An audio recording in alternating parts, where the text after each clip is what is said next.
Sunderland 1, Newcastle United 0. How? Why? What? Disappointment.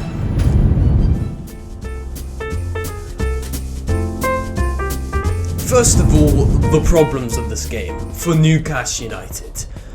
The front three, it's not a bad front three, but I did feel like maybe at half time you could have changed it up. I was not a fan of the two wingers, Anthony Gordon and Anthony Elanga, being so deep.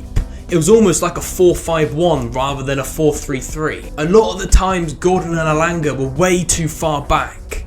I felt like they should have gone way more higher to support Voltemade more. And even Voltemade himself, I felt like he didn't really do anything in the game other than score that amazing goal for Sunderland. So I think the main issue was the tactics of playing the wingers in a deep position. At half time, I felt like Eddie Howe maybe should have already made the substitutions of Jacob Murphy, Harvey Barnes, and even in the first half Voltemade, he didn't really do much. I remembered 2 1-2s with Anthony Elanga, but when it came to Voltemade to pass it back to Elanga, his pass was always overpassed, too much power on it. That was a problem. In the first half, Newcastle had 1 shot, 1 on target. Newcastle, I suppose, were too scared and were trying to play it really safe because they were too scared to concede first.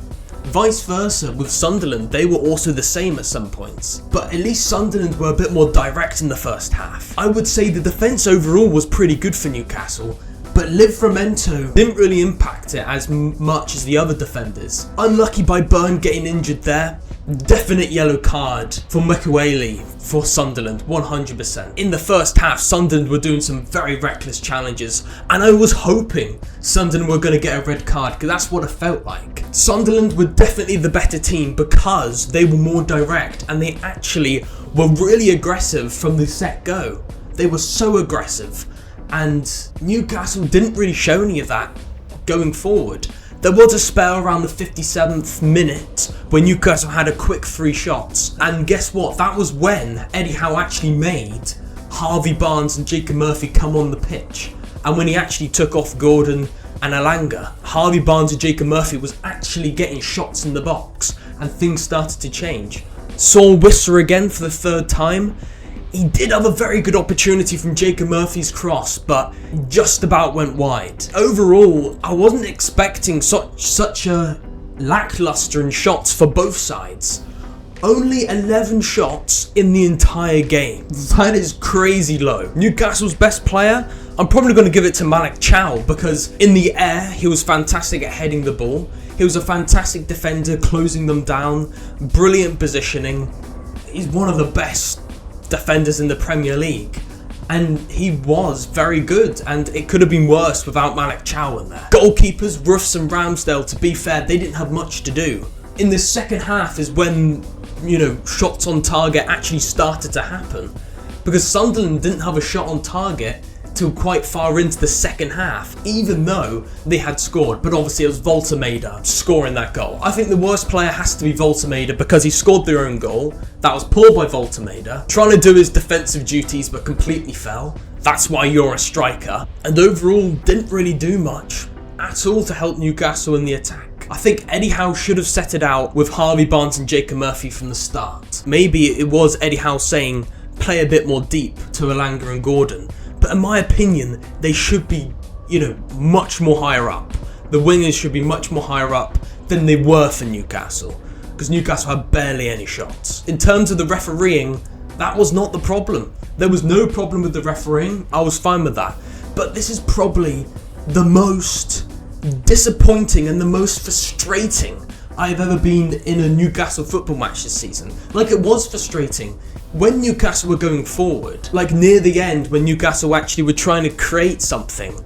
It just felt like Newcastle were never going to get a clear-cut shot, and there was very few clear-cut shots in that game, and it was so frustrating. And in terms of my prediction, I said Newcastle will win at 4-1. There's no more to say about that. But in terms of the future for Newcastle, I don't think this game is going to completely hinder Newcastle's season. I still feel like Newcastle are going to finish above Sunderland. What didn't help in this game is that Newcastle were away, and I suppose the home crowd was very loud. There was a lot of booings at a lot of times. So in the reverse fixture, I'm hoping Newcastle can give that same energy. The Newcastle fans can give that same energy. And in the reverse fixture, I expect Newcastle to win. But in terms of Newcastle versus Fulham, yeah, Newcastle should win that. I'm sure Eddie Howe is going to make plenty of changes in the attack. He has to, because that attack was frustrating to watch. But defence gets my silver approval. Overall, Sunderland did deserve it. From the get-go, they were way more aggressive than Newcastle, constantly trying to look forward, while Newcastle were way too passive, and Newcastle were just too scared to go forward because they were too scared to concede. That's why Sunderland won. Newcastle, I don't understand why Newcastle didn't set out to constantly attack.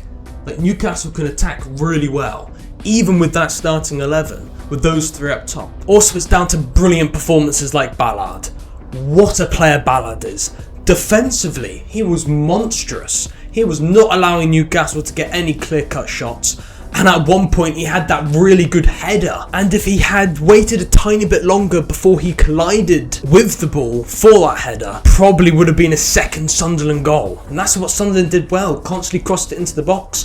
Doesn't matter if it hit any of their Sunderland players, because eventually something's going to happen. That's why you should always put the ball into the box, no matter what. Also, Xhaka was fantastic. He had a lot of good passes and good link-up play with his comrades. Honestly, he controlled the midfield really, really well. Alongside Siddiqui, he also had a decent performance. Overall, that's why Sunderland won. And also, they looked more up for this game, showing more intensity. So somehow, Newcastle United continue terrible away form in the Premier League.